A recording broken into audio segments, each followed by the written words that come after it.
예, 할렐루야. 저는 오늘 그가 찔림은 우리의 허물을 인함이요.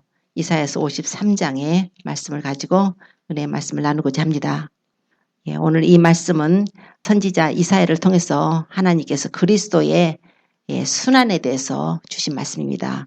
선지자 이사야는 남유다에서 활동했던 예수님 오시기 전에 약 700년 전의 선지자입니다. 그러니까 우리 때로부터는 2700년 전의 선지자입니다. 그때 남유다에서 활동했던 그 선지자 우시야 왕이 죽을 때에 소명을 받았던 선지자입니다. 그래서 우시야 왕 때로 시작해서 그의 아들 요담과 그의 아들 아하스와 그리고 그 유명한 히스기야 왕 때까지 이 4대에 걸쳐서 하나님의 선지자 역할을 했던 이스라엘의 대선지자입니다. 남유다의 대선지자입니다. 이 선지자를 통해서 하나님께서 놀라운 그 하나님의 아들이 오셔서 그리스도로 오셔서 우리 인류를 구속하실 것에 대한 그 메시지를 허락하셨습니다. 다른 어떤 선지자보다도 우리 이사야서를 보면은 예수님께서 태어나실 것과 고난받으실 것과 또 어떤 죽음으로 죽으실 것과 나중에 그 예수님을 통해서 하나님께서 인류를 구원하실 듯 새하늘과 새 땅 아주 놀라운 말씀들이 이 이사야서에 기록이 되어 있습니다. 그 중에서도 이 이사야서 53장은 마치 우리가 예수님께서 갈보리 언덕 십자가상에 올라가는 그 모습을 우리가 보고 있는 것 같이 생생하게 마치 영화 필름을 보는 것과 같이 방송 기자가 그 방송 취재해서 우리에게 전한 것과 같은 그런 느낌을 가질 정도로 생생하게 그리스도의 고난을 이렇게 묘사하고 있습니다. 이 선지자는 당시에 예수님에 대해서 하나님으로부터 계시를 받고 나서 얼마나 그 일에 놀랐던지 하나님이 이렇게 인간을 사랑하시는가? 하나님이 세상을 얼마나 사랑하셨으면 이런 일이 있을 수 있겠는가? 우리 모두가 죄인인 것을 우리가 압니다. 우리는 모두 죄를 많이 짓고 살아요. 물론 아담의 원죄가 우리에게 유전돼서 우리 각자가 원죄를 유전받은 그 죄도 있지만 우리 죄를 유전받은 우리 속이 이미 범죄해서 본성이 타락해서 부패하고 죄악으로 오염돼서 우리 각자 한 사람 한 사람이 얼마나 많은 죄를 짓고 사는지 우리가 웬만한 사람이 압니다. 그걸 모른다면 그 양심이 화인 맞은 거죠. 우리는 우리가 죄인인 것을 알아요. 정말 이 모습으로 이 부끄러운 모습으로는 감히 거룩하신 하나님 앞에 우리가 설 수 없다는 것을 압니다. 하나님이 우리 인간을 지으셨고 하나님이 창조주시며 하나님께서 우리 사람을 지으시고 하나님의 영광과 찬송을 위해서 우리를 지으셨지만 우리는 그분의 사랑을 받고 그분의 나라에 가서 영원히 우리가 살아야 될 존재들인데 우리가 죄로 인해서 그분과 분리되고 그분하고 교통이 단절되고 하나님과 원수된 관계까지 되어버린 것입니다. 그러므로 이 죄 문제를 해결하는 것이 우리의 인간의 가장 큰 문제예요. 이 죄 문제를 해결하지 않고는 아무도 하나님께 갈 수가 없는 것입니다.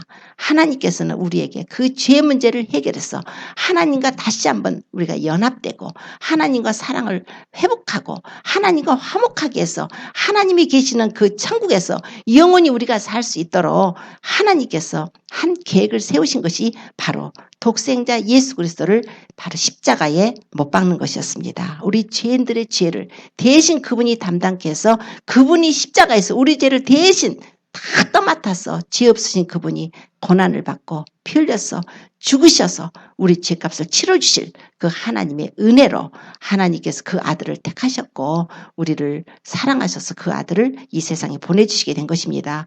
이 사실을 깨닫고 나니까 이사야가 생각할 때 하나님께서 그에게 예수님께서 어떤 모습으로 오실 것이며 어떻게 죽으실 것이며 어떻게 무덤에 들어가실 것이며 그 예수님이 죽으시고 부활하심으로써 어떤 일이 일어날 것인가를 하나의 큰 파노라마 형식으로 하나님께서 이사야에게 계시를 하신 것입니다. 마치 사도 요한에게 밤모섬에서 종말의 마지막 때에 어떤 일이 일어날 것인가 하나님의 심판의 모습을 보이신 것처럼 아주 이사야에게도 하나님께서 그 모습을 보이셨는데 그걸 다 보고 난 이사야가 우리의 전한 것을 누가 믿겠느냐고 아주 한탄합니다.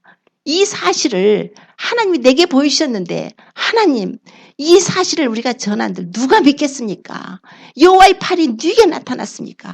여호와의 팔이 누게 나타났느냐는 것은 하나님의 구원의 팔을 말씀합니다. 하나님의 강하신 손으로 팔로 우리 인간들, 죄인들을, 죄진 인간들을 구원하신 그 여호와의 팔을 의미해요. 여호와의 팔이 네게 나타나느냐. 하나님이 구원하실 그 강하신 팔로 우리를 구원하실 그 일을 내가 전한들 누가 믿어주겠는가. 당시 이사야가 이 일을 전할 때 이사야도 얼마나 많은 핍박 가운데 있었는지 모릅니다. 4대의 그 왕들을 지나서 그래도 히스기야 왕은 그래도 하나님을 경외하는 왕이었으니까 굉장히 기뻤을 것입니다. 그러나 그 후에 히스기야 왕 그 다음 세대에 그 아들 므낫세는 또 굉장히 악한 왕이었습니다. 아버지가 그렇게 막 하나님을 경외하고 그렇게 많은 축복을 유다가 받았는데 그 므낫세라는 왕은 또 반대로 아버지가 헐어버린 것을 다 다시 세우고 완전히 우상 숭배하는 사람이었습니다. 그러니 이사야가 살았을 때 아마 이사야가 나이가 많았겠죠. 그때는 그랬을 때 그 우상 숭배하던 자를 당연히 반대할 거 아닙니까? 당신 아버지는 이렇게 하나님을 경외했는데 당신은 이게 뭐냐? 그러지 않았겠습니까? 전승에 의하면 므낫세에 의해서 톱으로 잘려서 순교하는 그런 이 순교자가 되었다고 합니다. 이게 전승으로 의하면 그렇게 말씀을 하고 있습니다. 그만큼 그 당시건 이렇게 진리를 증거하면 세상이 미워합니다. 세상과 진리는 함께 할 수가 없는 것입니다. 세상은 세상에 속한 것이고 진리는 하나님께 속한 것이기 때문에 세상과 진리가 더불어서 함께 살 수는 없는 것입니다. 그러므로 세상이 당연히 진리를 미워하고 진리를 배척하고 진리를 핍박할 수밖에 없는 것입니다. 진리가 전해야 된다면 반드시 핍박이 따르고 고난이 따르게 됩니다. 그래서 진리는 세상과는 짝할 수가 없기 때문에 예수님께서 그러셨어요. 너희가 세상에 속한 자면은 세상이 자기 것을 사랑했을 것이다. 그러나 너희는 세상에 속한 자가 아니고 오히려 세상에서 나의 택함을 받은 자인 거로 세상이 너희를 미워한다고 그러셨습니다. 오늘날 우리가 예수님을 믿음으로 세상이 우리를 미워한다면 우리가 잘 믿고 있는 것입니다. 예수님을 우리가 믿는 자인데 세상 사람들이 우리를 사랑하고 하는 것은 내게 프라브럼이 좀 있는 것이에요. 왜냐하면 세상과 짝하지 않는 사람하고 세상과는 같이 갈 수가 없는 것입니다. 세상 친구하고 예수님 잘 믿는 친구하고 함께 다니면서 그렇게 어울려 다니면서 친할 수가 없는 것이에요. 그러면 그 예수 믿는 사람이 벌써 문제가 있는 것입니다. 예수님을 올바로 믿는 자는 세상 친구하고 벌써 보면 분리가 될 수밖에 없는 거예요. 왜냐하면 세상을 사랑하는 것이 그 속에 없기 때문에 그 사람하고 친구가 되지 않는다는 것입니다. 그러므로 오늘 이 이사야 선지자의 말씀을 통해서 우리가 진리로 이제 무장을 해야 될 때가 됐습니다. 그동안에는 우리가 진리가 아닌 것을 비진리를 진리라고 생각을 했다면 오늘 다시 우리가 십자가의 복음으로 돌아와서 진리로 우리가 무장을 해야 됩니다. 우리가 마지막 때에 살아가는 우리가 어떻게 마지막 때를 안다고 해서 주님께서 재림하실 것을 안다고 해서 그 재림이 내가 안다고 하는 사실만으로 우리가 구원을 받는 것이 아닙니다. 재림을 하실 것이고 그때 뭐 휴거가 있을 것이고 환란이 있을 것이고 그걸 안다고 해서 하나님께서 나를 데려가시고 천국을 인도하시고 그런 것은 아니에요. 안다는 것은 나의 삶을 돌아보라는 것입니다. 아주 모르고 당하는 것보다 알아가지고 내가 고칠 거 빨리 고치고 내가 잘못된 부분을 다시 하나님과의 관계를 회복해서 그분의 사랑 안에 우리가 들어올 수 있도록 아는 것이지 그 자체 안다는 사실이 많이 알고 프리메이슨이 어떻고 뭐 엘리트들이 어떻고 여러 가지 적그리스가 나타나서 어떻고 이런 모든 내용을 그냥 아는 자체가 우리를 구원으로 이끌지는 않는다는 것입니다. 오직 우리를 구원으로 이끄실 수 있는 분은 예수 그리스도의 십자가의 은혜입니다. 예수님의 십자가의 구속의 은혜만이 우리를 주님께로 인도하고 그분에게로 갈 수가 있어요. 예수님의 십자가예요. 바로 진리는 예수 그리스도십니다. 예수님께서 내가 곧 길이고 진리고 생명이다 그러셨어요. 나로 말미암지 않고는 아버지께로 올 자가 없다고 그러셨습니다. 아무런 많은 지식을 가진 것 좋습니다. 그러나 그 지식이 바로 예수 그리스도를 올바로 아는 대로 우리를 인도하는 길이 되어야 하는 것입니다. 오늘 이사야서를 통해서 지금 이사야서 53장을 통해서 우리 한국교회가 우리 각 사람이 진리를 회복해야 됩니다. 이 진리로 돌아오게 되면 또 영적인 아주 회복이 일어나게 될 것입니다. 선지자 이사야는 우리의 전한 것을 누가 믿었느냐? 여호와의 팔이 누구에 나타났느냐? 바로 예수 그리스도를 소개하기 위해서 이렇게 증거를 하고 있습니다. 그는 핍박을 받은 그는 처참하게 죽은 순교자였지만 그가 그 순교를 당하기까지 이런 진리를 담대하게 증거했던 그것을 보여줍니다. 이런 진리를 증거하기 때문에 그가 미움을 받는 거였어요. 진리를 증거하지 않았다면 미움받을 수가 없죠. 바울 사도도 내가 십자가에 거치는 것을 증거하지 않았더라면 내가 이렇게 유대인들에게 핍박을 받지 않았을 것이라고 그럽니다. 십자가를 증거했기 때문에 그가 그렇게 핍박을 받은 거예요. 오늘 우리가 십자가의 복음을 증거하고 오늘날 우리가 십자가의 복음을 받아들이면 자연히 우리도 세상을 잘라지기 때문에 세상 것을 자르기 때문에 주변으로부터 우리가 핍박을 받게 됩니다. 그러나 그걸 기뻐하게 생각하십시오. 바로 의를 위해서 핍박을 받는 자는 복이 있다고 하셨습니다. 그때부터 예수 그리스도가 동행하는 것입니다. 하나님의 성령이 우리를 그냥 두지 않으셔요. 성령이 충만함을 입고 성령이 기름 부으시고 성령과 동행하는 은혜를 받게 됩니다. 하나님께서 이사야를 통해서 자 우리의 전한 것을 누가 믿었느냐 여호와의 팔이 네게 나타나느냐 그는 주 앞에 자라나기를 연한 순 같고 마른 땅에서 나온 줄기 같아서 고운 모양도 없고 풍채도 없은즉 우리의 보기에 흠말 만한 아름다운 것이 없도다. 이렇게 우리에게 말씀을 전하고 있습니다. 그는 주 앞에 자라나길 연한 순 같고 그가 누구냐면 바로 예수 그리스도. 예수님은 주 앞에 자라나기를 연한 순같이 태어났다고 하셨습니다. 연한 순이라고 하면은 생각해 보십시오. 식물의 연한 순은 얼마나 여리여리하고 아주 약하고 하지 않습니까? 바로 어린 아기로 오실 예수 그리스도를 증거하고 있습니다. 그래서 이사야서 11장 1절에 보면은 이새의 줄기에서 한 싹이 난다고 말씀합니다. 이새의 줄기가 누굽니까? 이새가 다윗 왕의 아버지예요. 이새의 줄기라니까 예수 그리스도께서 바로 다윗 왕의 그 계보로 오신다는 것입니다. 이새의 줄기에서 한 싹이 난다는 거예요. 그 뿌리에서 한 가지가 나서 결실할 것이요. 그 위에 여호와의 신, 지혜와 청명의 신, 모략과 재능의 신, 지식과 여호와를 경외하는 신이 그 위에 강림하실 것이요. 그 싹이 나서 한 가지가 나서 결실을 하는데 바로 예수 그리스도께서 오실 텐데 그분의 여호와의 일곱 영, 하나님의 일곱 영, 계시록에 가서 보면 하나님의 일곱 등불 킨 것이 있습니다. 그것이 하나님의 일곱 영이신데 성령을 말씀합니다. 이 완전하신 성령께서 그분에게 임하신다는 거예요. 뿐만 아니라 이사야서 9장 6절에 또 이렇게 말씀을 해요. 한 아기가 우리에게 낳고 한 아들을 우리에게 주신 바 되었는데 그 어깨에는 정사를 메었고 그 이름은 기묘자여 모사여 전능하신 하나님이여 영존하신 아버지여 평강의 왕이라. 아니 어린 아기가 왔는데 한 아들을 우리에게 주셨는데 그분에는 정사를 메었다는 거예요. 한 나라를 짊어지시는 권세자, 왕으로 오셨다는 것입니다. 그분은 전능하신 하나님이시랍니다. 영존하시는 아버지시랍니다. 그분은 평강의 왕이라. 기묘자의 모사라는 것은 원더풀 카운셀러라는 거예요. 우리 예수 그리스도께서 오셨는데 그분은 전능하신 하나님이시며 영존하시는 아버지며 바로 삼위일체 하나님 말씀하고 있는 거예요. 삼위일체 되시는 예수 그리스도 2위 되시는 예수님이 이 세상에 한 아기로 오실 것을 말씀합니다. 그는 주 앞에 자라나길 연한 순 같고 그런데 마른 땅에서 나온 줄기 같아서 고운 모양도 없고 풍채도 없고 우리의 보기에 흠말만 아름다운 것이 없다는 것입니다. 우리 예수님께서 이 땅에 어린 아기로 오신 것까지는 좋았는데 그분은 마른 땅에서 나온 줄기같이 나왔답니다. 우리 마른 땅의 줄기를 한번 생각해 보십시오. 얼마나 볼품이 없는지. 아주 비옥한 땅에 아름답게 나오는 것도 아니고 그건즉슨 우리의 보기에 흠말만한 아름다운 것이 없다는 것은 우리 주님이 오실 환경을 말씀을 해요. 우리 주님께서는 그 마른 땅과 같은 그런 그 빈민 말하자면 예수 그리스도의 양아버지 요셉과 정혼한 마리아 다 사람들이 가난하지 않습니까? 바로 이 요셉은 다윗 왕족의 혈통이에요. 그렇지만 그는 목수일을 하고 있었습니다. 목수일을 하면서 가난하게 살았던 그런 볼품없는 그런 집의 아들로 오셨어요. 태어나셔서 육신으로 입고 오신 것입니다. 자, 그런데 동방 박사들이 와가지고 어디로 가요? 유대인의 왕으로 태어날 그 별을 그의 별 히스스타 그의 별을 보고서 제일 먼저 동방 박사가 찾아간 곳이 어디입니까? 바로 헤롯궁으로 찾아간 거예요. 헤롯궁으로 갔다는 것은 당연히 왕이니까 유대인의 왕이니까 그래도 왕족으로 해서 그렇게 권세자의 그 자손으로 와야 되지 않겠는가? 헤롯궁으로 가가지고 유대인을 왕으로 낳으시니까 어디 계십니까? 묻지 않습니까? 그런데 의외로 마국간에서 주님은 태어나셨습니다. 그게 바로 우리 주님이 어떤 모습으로 이 세상에 오실 것을 말씀합니다. 그리고서 또 말씀을 해요. 그는 멸시를 받아서 사람에게 실어버린 바 되었고 강고를 많이 겪었고 질고를 아는 자라.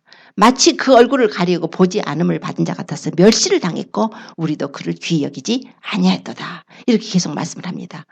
우리 예수님이 오셨는데 그는 멸시를 받았는데 사람에게 실어버린 받음을 받았습니다. 우리 예수님이 하나님의 아들이 오셨습니다. 유대인의 왕으로 오셨습니다. 인류를 구원할 메시아가 오셨는데 아무도 그 사실을 알아보지 못하고 요한복음에 또 말씀하죠. 참빛, 그 세상에 와서 각 사람에게 비치는 빛이 있었는데 그가 세상에 계셨으며 세상은 그로 말미암아 지음받았을 때 세상은 그를 알지 못하였고 오히려 자기 백성에게 오셨을 때 자기 백성이 영접지 아니했다고 말씀합니다. 우리가 영접을 해야 되지 않습니까? 우리를 지으신 창조주가 오셨는데요. 우리를 사랑하시는 하나님의 아들이 오셨는데요. 영접을 안 했어요. 뿐만 아니라 당시 하나님의 택한 선민인 이스라엘 백성들조차도 유대인들, 특히 종교 지도자들은 마땅히 예수 그리스도의 초림을 그들이 준비를 하고 있었어야 됩니다. 하나님의 아들이 오시면 어떻게 오실 것이라는 이 구약의 성경을 통해서 이미 하나님 말씀을 하셨기 때문에 메시아가 오실 때는 이렇게 왕족으로 오시지 않을 것이다. 아주 볼품없이 마른 땅의 줄기같이 고운 모양도 없고 풍채도 없고 우리의 보기에 흠말만 아름다운 것이 없이 어린 순같이 주 앞에 자라난 어린 순같이 오실 것이라는 것을 연구를 했어야 돼요. 말씀을 연구하지 않으면 내 백성이 지식이 없어 망한다고 말씀을 연구하지 않고 그저 자기들의 종교적인 그 어떤 권위라든가 제사장 어떤 직분이라든가 자기들의 명예나 자기들의 어떤 그 권세 이런 것들만 추구하다 보니까 정작 말씀을 놓쳐버린 것입니다. 그러다 보니 아들 예수가 하나님의 아들 예수님께서 인류를 구원할 메시아로 오셨을 때 아무도 알아본 자가 없지 않았습니까? 오히려 예수님께서 이제 성전에 들어가셨을 때 시몬이라는 사람하고 그 안나하고 나이 많으신 분들 네가 그리스도를 보기 전에 죽지 아니하리라 하는 그것을 듣고서 그냥 날마다 혹시 내가 그리스도를 보게 될까 그리스도를 보게 될까 날마다 성전 출입을 하면서 하다가 어느 날 그 예수 그리스도를 보고서 내가 주의 구원을 보았다고 이제는 하나님께서 주의 종을 놓아주신다고 그 감격해서 하나님을 찬미하는 시모 안나처럼 그렇게 수절해서 과부가 돼가지고 오랜 세월 동안 과부가 됐지만 그 메시아를 기다리는 그런 순수한 믿음을 가진 아주 남들 보기에는 보잘것없는 그런 자들에게 하나님께서 기다리는 자들에게 메시아를 보여주셨지 않습니까? 오히려 정작 제사장들이나 그러니까 종교 지도자들이요. 지금으로 치면 목사님들, 아주 신학자들, 아주 난다 긴다 하는 유명하신 아주 신학하시는 목사님들 이런 분들이 정작 예수님이 오셨을 때 알아보지 못하고 그를 배척하고 미워하고 십자가에 못 박게 영광의 주를 십자가에 못 박는 그런 우를 범하지 않습니까? 우리 주님이 그 모습으로 오셨습니다. 그런데 주님께서 그 모습으로 오신 것은 바로 하나님의 뜻이 그곳에 있었습니다. 그는 멸시를 받아서 사람에게 실어버린 바 되었으며 간고를 많이 겪었고 질고를 아는 자라. 영어로 보면 Man of Sorrow라고 돼 있어요. 슬픔의 아들. 우리 하나님께서 우리 예수님을 슬픔의 아들로 보내신 것입니다. 왜요? 우리 인류가 죄를 범해서 하나님의 저주 가운데 살게 되므로 이 세상에 슬픔밖에 없지 않습니까? 이 세상에 얼마나 많은 슬픔이 있어요. 슬픔 없는 사람이 없지 않습니까? 어떤 모습이건 그 슬픔을 담당하시기 위해서 하나님의 아들이 간고를 많이 겪고 질고를 아는 자로 오시게 된 것입니다. 그래서 우리 주님께서 오셔서 우리의 슬픔을 담당하시고 십자가에 고난을 받게 되는 그런 우리에게 그런 긍휼을 베풀어 주신 것입니다. 마치 사람들에게 버림을 받은 자 같았어. 아주 우리 보지 않음을 받은 자 같다. 보지 않음을 받은 자 같다는 것은 범죄자 취급을 당했다는 것입니다. 우리 예수님께서 그렇게 범죄자 취급을 당하신 것입니다. 그는 멸시를 받아서 사람에게 실어버린 바 되었고 간고를 많이 겪었고 질고를 아는 자라. 마치 그 얼굴을 가리우고 보지 않음을 받은 자 같아서 멸시를 당하고 우리도 그를 귀히 여기지 아니하였도다. 우리가 만약에 그 시대에 살았더라 우리는 더 했을 것입니다. 지금도 예수님을 믿게 할 때 예수님 전도할 때 얼마나 어려운지 압니까? 얼마나 멸시한지 압니까? 하나님의 아들 아주 냉소하지 않습니까? 예수님 전하려면 굉장히 우리 마음이 담대해야 돼요. 그들이 멸시하기 때문에 그들이 조롱하기 때문에 아주 굉장히 어렵습니다. 그는 실로 우리의 질고를 지고 우리의 슬픔을 당하였거늘 우리는 생각하기를 그는 하나님께 징벌을 받아서 고난을 받은다 생각했다는 것입니다. 예수님은 우리의 슬픔을 당하기 위해서 예수님께서 십자가의 고난을 당해 주신 것입니다. 우리가 슬퍼하지 말라고 우리가 이 땅에서 슬퍼하지 않는 것, 그것은 바로 하나님의 은혜입니다. 모든 슬픔을 주님이 맡으셨습니다. 나의 슬픔 내가 갖고 있으려 하지 마십시오. 내가 갖고 있어도 해결하지 방법이 없습니다. 내가 마음이 슬픈 거, 내가 자꾸 슬퍼하면 마귀만 좋아하는 일밖에 안 돼요. 왜냐하면 이제는 주님께서 그 슬픔을 담당하셨는데 우리가 계속 슬퍼하기를 원하고 주님의 위로를 받고 싶지 않아요. 나는 계속 슬플 거예요. 하는 것은 마귀 앞에서 마귀에 보약 주는 것입니다. 우리 주님 앞에 불순종하는 것입니다. 주님께서 우리가 모든 삶을 주께 내려놓기를 원하고 계십니다. 우리를 구원하시기 위해서 그분은 우리의 슬픔을 맡으셨습니다. 그는 실로 우리의 즐겁뿐 아니라 우리의 슬픔을 맡았는데 우리는 생각할 때 하나님께 징벌을 받아서 이분이 저렇게 죽임을 당하는가 보다 몰랐다는 거예요. 내 백성이 너무 모른다는 것입니다. 아주 예수님 십자가에 못 박아놓고 사람들이 머리를 막 흔들면서 네가 하나님의 아들이야? 내려와봐. 남은 구원해놓고 자기는 구원 못해? 내려와서 하나님의 아들인 거 증명해봐. 모르니까. 주님은 그걸 아셔요. 모르니까. 그래서 아버지요. 저희의 죄를 사하여 주옵소서. 자기가 하는 것을 알지 못함입니다. 우리가 예수님을 믿는데 다른 사람이 우리를 핍박하거나 하는 것은 그들이 우리를 몰라서 그렇습니다. 우리가 예수님을 진리를 끝까지 붙들고 있으려는데 남이 우리를 조롱한다는 것은 그들이 몰라서 그렇습니다. 그럼으로써 우리가 그 너희를 핍박하는 자를 하나님께서 미워하고 대적하지 말라 그러신 거예요. 왜냐하면 몰라서 그렇다는 거예요. 우리가 신앙생활 하려는데 혹여 우리 집안이나 누구나 주변에서 우리를 핍박하고 예수님 못 믿게 하고 하는 거 없습니까? 그러면 몰라서 그렇습니다. 그래서 그들을 대적하지 말고 그들을 위해서 기도해주고 축복해주고 그들도 주님께로 돌아올 수 있도록 기도하라고 하신 것입니다. 그래서 주님께서 십자가상에서 그런 놀라운 기도를 우리에게 들어주신 것입니다. 뿐만 아니라 이사야 선지자는 5절에 계속 이렇게 말씀합니다. 그가 찔림으로 우리의 허물을 인하며 그가 상함으로 우리의 죄악을 인함이라. 그가 징계를 받음으로 우리가 평화를 누리고 그가 채찍에 맞음으로 우리가 나음을 입었다. 예수님이 찔리고 상하신 것은 그분의 죄와 허물이 아닙니다. 바로 우리의 죄와 허물 때문에 하나님께서 그 아들에게 우리의 허물과 죄를 담당시키시고 우리의 허물과 죄를 그분이 대신 속죄하게 해주신 것입니다. 우리는 다 양 같아서 그릇 행하여 우리가 각기 제 길로 갔거든 여호와께서는 우리 무리의 죄악을 그에게 담당시켰다고 말씀을 합니다. 우리 예수님께서 그렇게 십자가의 고난을 받으신 것은 우리 무리의 죄악 우리가 다 각기 양 같아서 각기 제 길로 간 거예요. 하나님의 길로 가야 될 사람들이 인간의 길로 간 거예요. 마귀의 깸을 쫓아서. 그래서 하나님께서는 그 죄를 대신 용서하시기 위해서 하나님의 아들을 십자가에 못 박고 보배 per려서 우리의 허물과 죄를 그분이 담당케 하시고 그분이 징계받아서 우리가 하나님과 원수되었던 우리가 하나님과 화평을 누리게 해주신 것입니다. 그리고 그가 채찍에 맞음으로 너희가 남을 입었다고 놀라운 말씀을 주십니다. 우리가 예수님을 믿는데 치료의 은혜가 없다면 얼마나 불쌍하겠습니까? 예수님 믿는데 영혼만 구원받는다면 얼마나 우리가 안타깝습니까? 어떤 교파에서는 지금은 성령 역사로 치료하는 역사가 안 일어난다고 하는 교파도 있어요. 이렇게 유명한 교파들에서. 그렇지만 하나님은 어제나 오늘이나 예수 그리스도는 어제나 오늘나 영원토록 동일하십니다. 구약 때도 마찬가지고 신약 때도 마찬가지고 우리 하나님은 치료의 하나님이십니다. 이스라엘 백성들이 출애굽을 할 때 그중에 약한 자가 병든 자가 하나도 없었다는 거예요. 어떻게 그럴 수 있습니까? 예수님 어린 양의 보혈에 어린 양의 그 고기를 구워 먹고 어린 양의 피를 바르고 믿음으로 그 출애굽을 해서 나올 때 얼마나 많은 사람들이 사실 그곳에서 그 중노동을 하면서 병들어가지고 별의별 병을 걸려서 도저히 나올 수 없는 형편이 됐었을 것입니다. 그런데 한 사람도 안 남기고 그 사람들이 다 나온 거예요. 그런데 그들이 나왔을 때 그중에 약한 자가 없었다는 거예요. 약한 자가 없었다는 거예요. 다 하나님이 어린 양의 그 보배 피로 다 치료를 해버리신 것입니다. 그렇지 않으면 앰뷸런스가 수만 대가 동원돼가지고 그들을 끌고 나와야겠죠.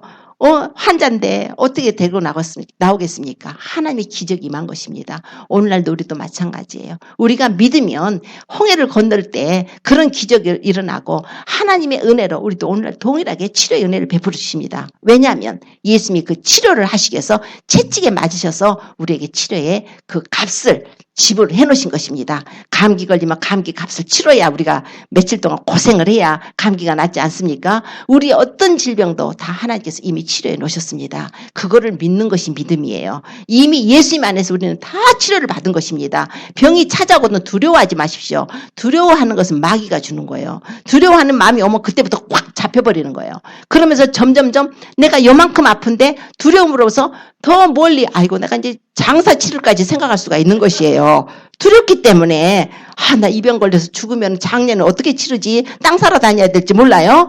그러니까 그렇게 하지 말라는 거예요. 두려운 것은 마귀가 주는 거라고. 두려워하는 마음은 하나님이 주신 것이 아닙니다. 사랑과 능력과 근신하는 마음이 하나님 주신 것입니다. 하나님은 우리를 사랑하셔서 독생자를 보내서 이미 우리의 치료를 하셨기 때문에 병아 한 길로 왔느냐? 너는 7길로 도망갈 것이다. 예수님께서 이미 나를 치료하셨다. 나는 이미 예수님 안에 치료를 받은 자다. 현상은 있지만 이것도 떠나갈 것이다. 예수님 내 병도 고쳐주십시오. 이렇게 하는 것이에요. 그렇게 해서 믿음으로 우리가 예수님이 채찍에 맞은 것을 나음을 주셨다는 것을 우리가 믿는 것입니다. 이것도 복음입니다. 뿐만 아니라 이사야는 예수님이 어떤 모습으로 이제 그 고난을 받으실 걸 또 말씀을 합니다. 7절에 보면은 그가 곤욕을 당하여 괴로울 때도 그 입을 열지 아니하였으며 마치 도수장으로 끌려가는 어린 양과 털 깎는 자 앞에 잠잠한 양같이 그 입을 열지 않았다. 우리 예수님께서 곤욕을 당하셨는데 그 입을 안 열으셨지 않았습니까? 도수장으로 끌려가는 어린 양같이 털 깎는 자 앞에 잠잠한 양같이 그러셨다는 것입니다. 성경에는 예수님이 어린 양으로 표현이 돼요. 세례 요한은 예수님을 보고 보라 세상 죄를 지고 가는 어린 양이다. 그러지 않았습니까? 우리 예수님께서는 우리의 6월절 어린 양 그리스도께서 희생이 되셨다고 고린도전서 5장 7절에 말씀을 합니다. 우리 예수님께서 에베소서 5장 2절에는 또 말씀하시기를 그는 자신을 버리셔서 향기로운 생축과 제물로 하나님께 자신을 드리셨다고 말씀합니다. 우리 예수님은 6월절 어린 양이에요. 예수님께서는 구약시대의 6월절 어린 양은 그림자지만 우리 예수님은 6월절 날에 친히 하나님의 6월절 어린 양이 되시기 위해서 6월절 날에 십자가에 고난을 받고 죽으셨습니다. 그래서 어린 양인데 예수님께서 빌라도 앞에 신문을 받을 때 아무리 물어도 아무리 신문을 해도 입을 다물고 계시는 거예요. 그냥 자신을 내버리신 것입니다. 마치 도수장에 끌려가는 어린 양같이 털 깎는 자같이 잠잠한 양같이 그는 죄를 범치 아니하고 그 입술에 괴사도 없으셨어요. 그는 욕을 받으시되 대신 욕하지 않으셨고 고난을 받으시되 위협하지 않으시고 오직 공의로 심판하시는 자에게 부탁하시고 친히 나무에 달려 그 몸으로 우리 죄를 담당하셨으니 이는 우리로 죄에 대해 죽고 의에 대하여 살게 하려 하십니다. 저가 채찍에 맞으면 너희가 남을 얻었다. 또 베드로전서에 또 이렇게 말씀합니다. 계속 치료까지 같이 나와요. 우리 주님께서 그 고난을 받으실 때 마치 그렇게 도수장으로 끌려간 어린 양같이 우리 주님께서 고난을 받으셨다는 것입니다. 그가 곤욕과 시문을 당하 끌려갔으니 그 세대 중에 누가 생각하기를 그가 산 자의 땅에서 끊어지면 마땅히 형벌받을 내 백성이 허물을 인하며 하리요 하셨다는 것이에요. 아무도 예수님이 그 고난을 받은 것이 내 백성이 허물 때문에 고난받는다는 것을 아무도 몰랐다는 것입니다. 산자의 땅에서 끊어질 것이라고 예언을 하고 있어요. 선지자 이사야는 예수님이 오시기 전에 메시아가 오셔서 내 백성이 허물 때문에 산자의 땅에서 끊어질 것이라 죽을 것이라 죽임을 당할 것이라는 것을 지금 예언을 하고 있는 것입니다. 그는 강포를 행치 않고 그 입에 괴사가 없었어요. 그러나 그 무덤이 악인과 같이 되고 그 묘실이 부자와 같이 되었다. 이제 장례 치르는 같이 설명이 돼 있어요. 그래서 우리 예수님이 장례 치르실 때에 장사될 때에 아리마대 사람 요셉하고 니고데모가 가서 이렇게 장례 치를 때 아리마대 요셉이 자기 들어가려고 새로 판 무덤에 부자였어요. 그 부자의 무덤에 들어갈 것까지 이렇게 예언이 되어 있단 말입니다. 너무나 놀랍지 않습니까? 우리 예수님께서 그 부자의 무덤에 그러나 악인의 무덤에 예수님이 십자가에서 죽으신 것은 범죄자 취급을 당하고 악인들이 죽음과 똑같은 죽음을 당하실 것을 또한 말씀을 하고 있습니다. 그런데 10절에 보면은 여호와께서 그로 상함을 받게 하시기를 원하셨다는 그 뜻이 있어요. 하나님께서 그 아들을 왜 그러셨습니까? 그랬더니 여호와께서 그 아들을 상함을 받게 하시기를 원하셨답니다. 하나님의 뜻이라는 거예요. 하나님이 그 아들 독생자가 그런 십자가의 죽음을 당하기를 원하셨습니다. 세상에 어떤 부모가 자기 자식이 그런 고통을 받고 죽는 걸 원할 수가 있습니까? 없죠. 하나님만이 그렇게 우리를 사랑하셔서 우리를 죄에서 구원하실 길이 오직 그 한 길밖에 없었기 때문에 우리를 죄를 용서받기 위해서는 하나님의 아들의 보배 피를 흘려야 되기 때문에 그 아들을 성육신하게 하셔서 사람으로 보내서 그 아들의 피를 흘려서 죄를 속죄받게 해주신 것입니다. 여호와께서 그로 상함을 받게 하시기를 원하사 질고를 담게 하셨은즉 그가 그 영혼을 속건제물로 드리기에 이르면 그가 그 씨를 보게 되고 그날은 길 것이고 그 손으로 여호와의 뜻을 성취할 것이다. 하나님의 뜻을 성취한다는 거예요. 하나님의 뜻은 인류를 구원하신 것입니다. 하나님의 뜻은 인류를 구원하신 것이기 때문에 그 아들을 이 세상에 보내셨는데 우리 예수님이 자기 영혼을 속건제물로 드렸다는 것은 속죄제가 있고 속건제가 있고 화목제가 있고 이렇게 있는데 속죄제나 속건제는 하나님 앞에 죄를 지은 걸 말을 해요. 하나님 앞에 죄를 지어서 하는 건데 특히 속건제는 하나님의 성물, 하나님의 것을 우리가 이렇게 훼손시켰을 때 하나님 앞에 죄를 졌을 때 또 사람하고 관계에서 죄를 져서 사람한테 속죄 배상을 해야 되는 거예요. 뭐를 훔쳤다면 물건을 배상해 주는 것 같은 그런 죄를 졌을 때 속건제가 되는 것입니다. 우리 하나님께서는 그 아들을 물론 속죄제물로 되셨고 여기서는 속건제물로 또 드리셨다고도 말씀해요. 하나님 앞에 우리가 하나님의 것을 성물, 하나님의 거룩한 것을 우리가 손실을 입혔을 때 하나님께서 속건제를 드리게 하시는데 그 속건제물로 당신 아들을 드리셨다는 것입니다. 그러면 그 날은 길 것이고 하나님의 뜻을 아주 성취할 것이며 그의 씨를 보게 된다는 거예요. 그의 씨, 바로 예수 그리스도를 믿음으로 구원받는 하나님의 자녀들이 되게 하기 위해서 우리 예수님이 속건제물로 드려줄 것을 선지자 이사야는 그대로 예언했고 예수님은 그 성취를 하신 것입니다. 그래서 보면은 가라사대 그가 자기 영혼에 수고한 것을 보고 만족히 여길 것이라. 예수님께서 이제 자기가 십자가에 달려서 죽으신 후에 그 수고한 것을 만족히 여기셨습니다. 왜냐하면 하나님께서 나의 의로운 정이 자기 지식으로 많은 사람을 의롭게 하고 그들의 죄악을 친히 담당할 것이라고 하셨습니다. 우리 예수님이 오셔서 자기 지식으로 예수님의 지식으로 많은 사람의 죄를 대신 담당해서 우리를 죄 용서하고 우리를 의롭다 해주신 것입니다. 그런 하나님을 그런 예수님을 하나님께서 높이셨는데 하나님께서 만왕의 왕 만주의 주로 높이셨습니다. 빌립보서 2장에 쭉 가서 보면은 주님께서 말씀해요. 본래 하나님의 본체 형상이신 하나님과 동등됨을 취할 것으로 여기지 아니하시고 자기를 비워 종의 형체를 가지시고 사람의 모양으로 오셔 사람으로 나타나셨으며 죽기까지 복종하셨으니 십자가에 죽으심이라. 이름으로 하나님의 그를 지극히 높여서 모든 이름에 뛰어난 이름을 주사 모든 무릎을 예수 이름에 꿇게 하셨다는 거예요. 하늘에 있는 자들, 땅에 있는 자들, 땅 아래에 있는 모든 자들로 예수의 이름에 무릎을 꿇게 하시고 그 예수 그리스도를 주라고 입으로 시인해서 하나님께 영광을 돌리게 하셨다. 이렇게 말씀해요. 하나님께서 높여버리신 것입니다. 하나님께서 그러니 그 영혼의 수고한 것을 만족히 여긴 거예요. 하나님이 높이셔서 부활하시고 십자가에 죽으셨지만 부활하시고 승천하시고 하나님 보좌 앞에 탁 앉아 계시고 성령을 보내시고 이제 정말 영원히 다 심판받고 죽을 자들에게 예수님을 증거해서 성령의 역사로 다 구원받아서 하나님의 자녀가 되게 하시고 우리 하나님이 예수 그리스도를 높여서 만주의 주 만왕의 왕이 되게 하시고 모든 무릎을 예수님을 꿇게 하시고 모든 입으로 예수를 주라 신하게 하신 것입니다. 자, 얼마나 멋집니까? 이러므로 내가 그로 존귀한 자와 함께 분기스럽게 하며 강한 자와 함께 탈취한 것을 나누게 하리니 이는 그가 자기 영혼을 버려 사망에 이르게 하며 범죄자 중 하나로 헤아림을 입었습니다. 그러나 실상은 그가 많은 사람의 죄를 지며 범죄자를 위하여 기도하였느니라 하시니라. 하나님께서 그로 존귀한 자와 함께 분기스럽게 한다고 하셨습니다. 하나님이 예수님을 높이셨는데 존귀한 자와 함께 분깃을 얻게 해서 강한 자와 함께 탈취한 것을 나누게 한다는 거예요. 자, 이게 뭐냐면 이것은 굉장히 또 깊은 의미가 있습니다. 존귀한 자하고 분깃을 얻게 하고 강한 자가 탈취한 걸 나눈다고 쉽게 우리가 누가복음에 가서 보면은 누가복음 11장에 가서 보면은 이런 내용이 있어요. 벙어리 귀신 들린 자를 예수님이 쫓으십니다. 그 귀신을 쫓아내니까 벙어리가 말을 합니다. 그랬더니 사람들이 하는 말이 저 사람이 바알세불 귀신의 왕 바알세불 힘입어서 귀신을 쫓아낸다. 그러니까 예수님께서 사단이 사단끼리 서로 분쟁하면 저의 나라가 어떻게 쓰겠냐. 그러나 내가 하나님의 손을 힘입어서 귀신을 쫓아내는 것이면 하나님의 나라가 이미 너희에게 임했다. 이렇게 말씀하십니다. 그러면서 또 말씀하시기를 강한 자가 있는데 강한 자가 무장을 해요. 강한 자가 무장을 탁 해가지고 자기 소유를 지키면 그 소유가 안전한데 더 강한 자가 와서 그 무장한 자를 이겨버린 거예요. 강한 자를 이겨버리면은 그 소유를 무장을 해제시켜버리고 그 소유를 빼앗는다는 것입니다. 자, 강한 자가 누구였냐면 마귀를 말을 해요.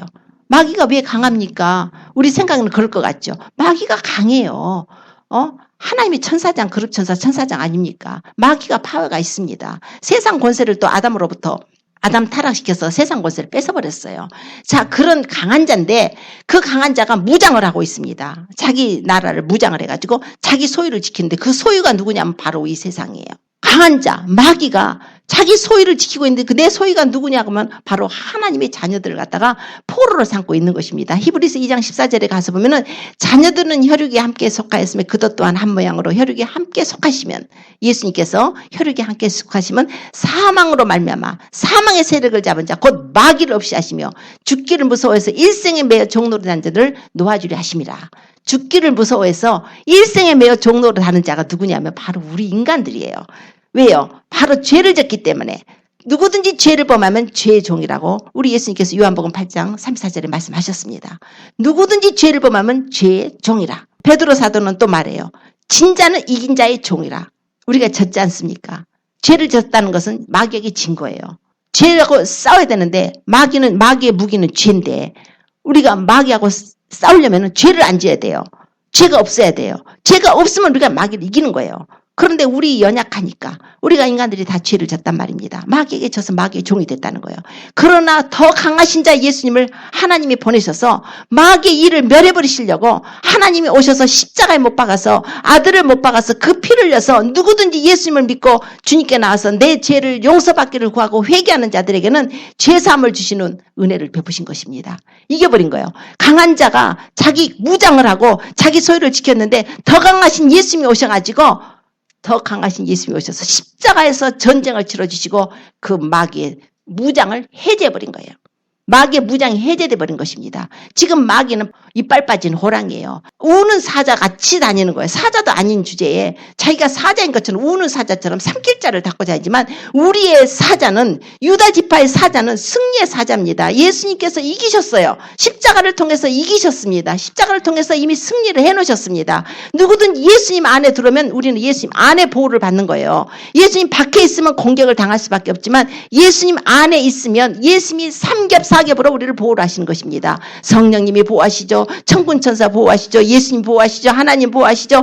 우리를 그렇게 보호를 하시는 거예요. 우리가 그러니까 어디서 살아야겠습니까? 장소가 예수님 안으로 들어가야 되는 거예요. 십자가 속으로 들어가야 되는 거예요. 그 십자가만이 우리를 보호할 수가 있는 것입니다. 십자가만이 갔을 때 마귀의 무장 해제가 우리가 체험할 수가 있는 거지. 십자가를 떠나면 다시 가서 그 귀신이 나갔는데 그 귀신이 나가가지고 보니까 물 없는 곳으로 다니면 쉴 곳을 구했더니 쉴 곳이 없으니까 다시 아이고 나 나온 집으로 돌아가겠다. 가서 보니까 집이 깨끗하고 소재가 됐다는 거예요. 근데 아무도 주인이 없어요. 그 집 속에. 그 주인이 집 속에 없는 거예요. 지금 그 벙어리 귀신들이 이제 그 말씀이 계속 이어져 나오는 말씀이에요. 그 집 속에 텅 비어서 아무 주인이 없으니까 아이고 잘 됐다. 7 귀신을 자기 7 동물을 더 데리고 들어가서 야 여기가 살자. 집 비었다. 깨끗하게 소재됐구나 하고 들어가는 거예요. 예수님의 피로 한번 제사 먹고 회개하고 우리가 그 주님의 은혜를 받아서 집이 깨끗하게 청소해서 보혈로 씻어졌으면 반드시 성령님이 주인이 돼서 우리 안에 들어와 계셔야 되는 거예요. 집을 비워놓으면 안 돼요. 빈집이 되면 도둑이 끝난 말입니다. 집을 비워놓지 않도록 성령님이 지키시도록 해야 되는 거예요. 그 강하신 자가 우리 안에 들어오셔서 지키시면 무장 해제를 해버린 거예요. 마귀는. 바로 이 의미가 있는 거예요. 하나님께서 독생자를 예수님을 이 땅에 보내서 그 어린 아기를 보내셨지만 십자가의 고난을 받게 하셨지만 그 고난받는 것은 우리의 죄를 그분이 담당하신 것이지 예수님의 죄가 아니었고 우리의 죄를 그분이 담당해서 우리가 다 양같이 그릇행해서 각기 제 길로 갔을 때 하나님께서 그 아들을 보내서 우리 죄악을 담당시키셨는데 그분이 그 고통을 당하시는 모습이 그 마치 도수장으로 끌려가는 어린 양같이 털 깎는 자 앞에 잠잠한 양같이 그분이 그 고통을 당하시는 모습 그 입에 아무런 강포 댕지 않고 괴사도 없었는데 그 무덤이 악인과 같이 되고 그 묘실이 부자와 같이 되었다. 무덤 속에 들어가는 거 나왔잖아요.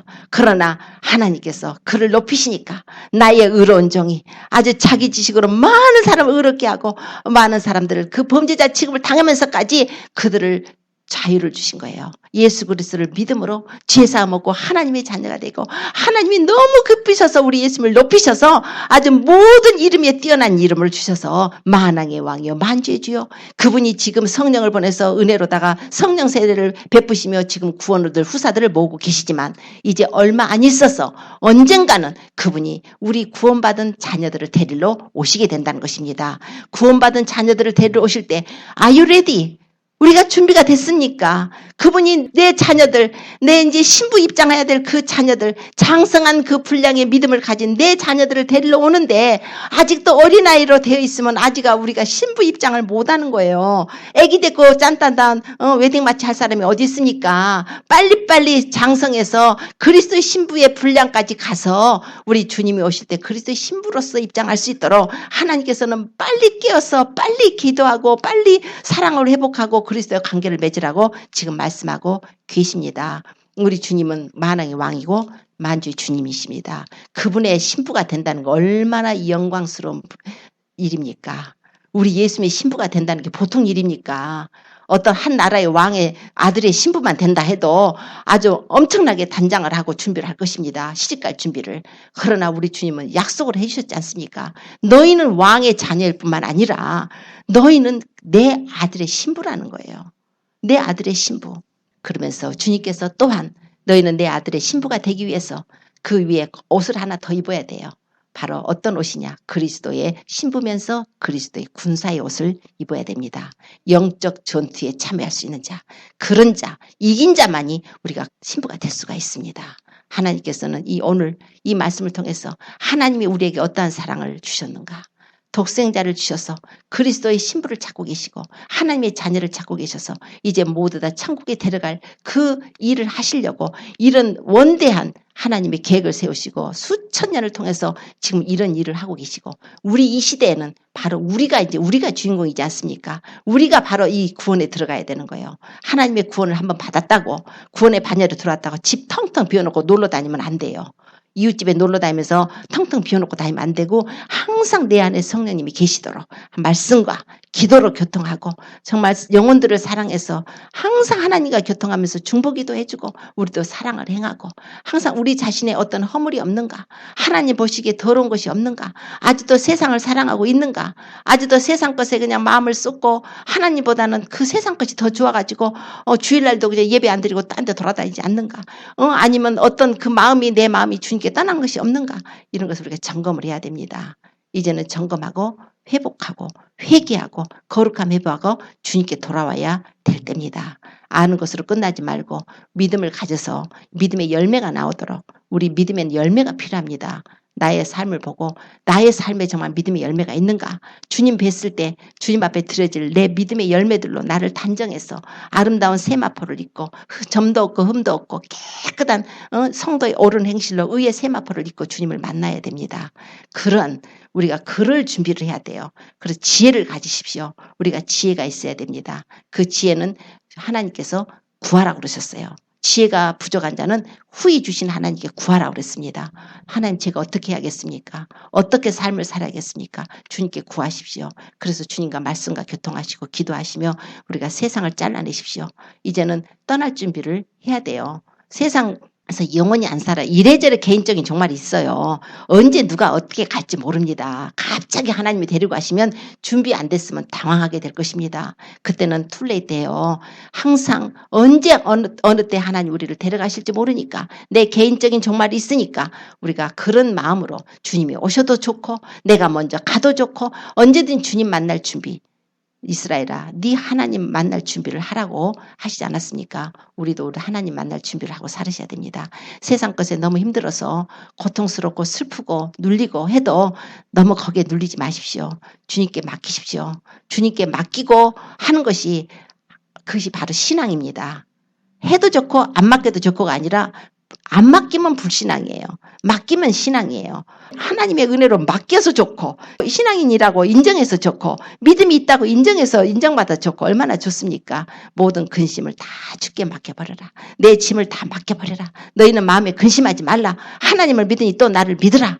그러셨습니다. 우리는 하나님 믿는 자입니다. 이제 믿음으로 승리하십시다. 끝까지 우리가 주님께 가서요. 우리 여기 모이신 모든 분들 다 우리 천국 가서 한 동네에서 살아요. 한 곳에서 이웃집에서 서로 왕래하면서 예배 들어갈 때 더 모아서 그냥 왕창 가자고요. 또 이런 그런 즐거움 우리가 맛보며 사시기를 또 정말 그리스도의 신부가 되어서 마지막 때에 참 많은 사람들에게 그리스도의 사랑을 증거하고 많은 사람들을 주께로 인도하는 그래서 하나님이 앞에 갔을 때 잘했다. 수고했다. 고생했지. 이렇게 칭찬받는 우리 저와 모든 성도님 되시기를 예수님을 축원합니다. 기도드리겠습니다.